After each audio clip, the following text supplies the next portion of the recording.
So may latest update po tayo ngayon mga sangkay sa dating 18 Marines, no? Mga dating Marines na ngayon ay 14 na lamang kasi yung apat bigla pong bumaliktad. Ngayon mga sangkay, ang mga taong ito o itong mga dating Marines ay nakalaya na raw matapos po makulong nakaraang araw. Ngayon, pinalakpakan sila habang papalabas mga sangkay ng kanilang pinagkalagyan. Ngayon, ang tanong, bakit kaya sila pinalakpakan?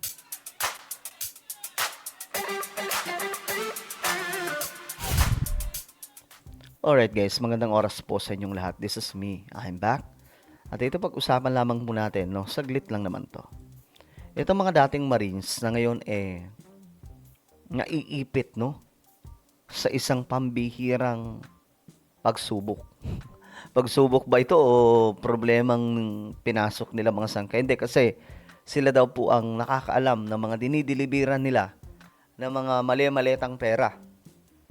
At ayon nga po kay Ombudsman Remulla, ang mga ex-Marines na ito ay gagamitin daw po para matugis lahat ng mga korap. Hindi, no? Gagamitin sila. Kasi yung mga testimonya nila malala eh. Pero ngayon, mag-usapan po natin ano ba talagang nangyayari sa kanila, no? Anyway, sa mga hindi pa po dyan nakakapag-subscribe, isubscribe nyo na po yung ating YouTube channel para lagi kayong updated, no? Sa mga nanonood po sa Facebook, i-follow nyo po yung ating Facebook page. Okay, so ito nga po mga sangka, ito sila. Nakaraang araw, ang nangyari, nakaposas po ito sila. Ayan.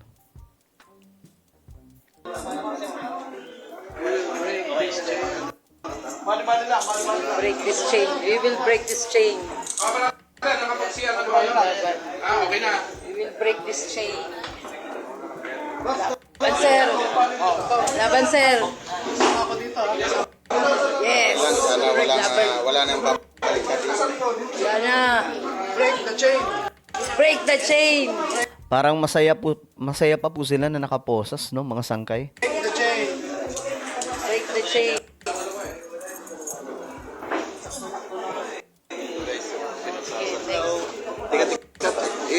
Tika, i-screen ko rin. Sige, sige, sige. Taas, kamay. Kami ngayon, sila bukas. Hindi masikip yung ano nyo? Patot?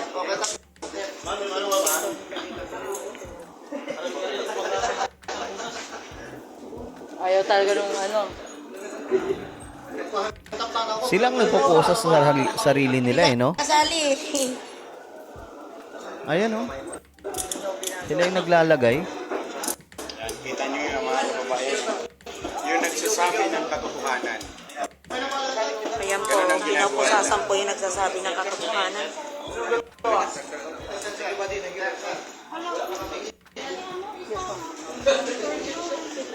Yes, ma'am. Di, ma'am, di, ma'am. Di, ma'am, hindi, ma'am. Sakay na kami kay sir, ano, ma'am.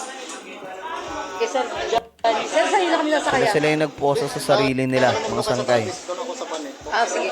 Sino may harap ng traffic?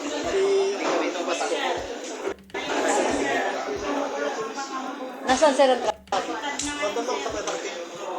Okay, so ngayon, yan yung situation nila nakaraan. Pero ngayon, mga sangkay, ito na po. Opo, nakapag-mail na. Matapos lalabas na rin po kami. Mensahe po. Okay na. So, pinalakpakan sila ng mga tao sa paligid.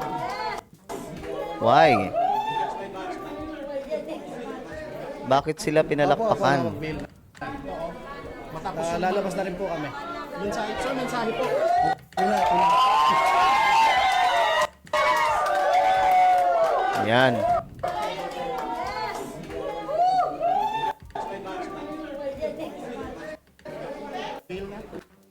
Okay, pinalakpakan sila ng mga tao sa paligid, no? Okay. So, nagkakagulo na naman mga sangkay sa comment section, no? Okay, ngayon mga sangkay, ano ba talaga nangyari? Ito may nagkwento mga sangkay na isa sa mga kasamahan po nila. 25 million umano ang in-offer. Grabe, ang laki. Para lang po sa 4 daw po na bumaliktad. Ewan ko kung totoo itong mga sangkay, pero pakinggan po natin. Pasilaw kayo sa ganyang halaga. Napakakunting pera lang yan mga kapatid. Mga kasama ko sa Marines. Dapat hindi kayo nagpasilaw. Hindi nyo ipinagpalit ang ating pinaglalabang ngayon. Para sa bayan. Para sa ating bayan. Para sa kinabukasan nating mga anak. Dapat hindi kayo pumayag na kukunin lang yung mga ganyan na binigyan lang kayo ng konting pera, bumaliktad na kayo. Anong klaseng kayong Marines pa naman kayo? Sinira yung imahe ng Marines. Kaya dapat sa inyo, may kalalagyan din kayo balang araw. Yun. Salamat. Magkita-kita pa rin tayo mga kapatid. Salamat, sir. Wala pa kayong naramdaman itong mga nakarang araw na parang may something na sa mga kasama niyong 4? Nung nakarang araw, yung dalawang kasama namin, talagang nararamdaman namin kasi kakaiba na yung mga kanilang Galaw. pinapakita sa amin na mayroon silang kinokontak, mayroon silang kausap lagi sa cellphone. Pagka lumapit kami, lumalayo sila, minsan in-off nila yung cellphone. So yun palang naramdaman namin, pero hindi namin pinansin yun. Gawa ng bilang Marines o bilang kasama sa mga lumalaban sa ating bayan, lumalaban sa korupsyon. Hinayaan lang namin. Pero nung gabi, talagang umalis sila na hindi nagpaalam at pumunta sila sa mga nanuhol sa kanila para tumanggap ng konting halaga at pagpalit ng kanilang mga paninindigan. Tapos bilang isang beses yan na nakatim sila. Ito yung pangatlo na to eh. Okay. Pang 3 times na daw po mga sangkay yung 4 ba o 3? Basta pang 3 times na daw po mga sangkay na inattempt nila yan. Hiningi pa sila ng tawad yan kay attorney. Dahil nagawa nila yung una. Pangalawa, okay pa rin. Pero yung pangatlo, tinuluyan na halaga. Pinagpalit nila yung dignidad nila sa malaking halaga. Hindi lang ito barya. Hindi lang 100,000 kung hindi million po. Malaking halaga ang binigay sa kanila.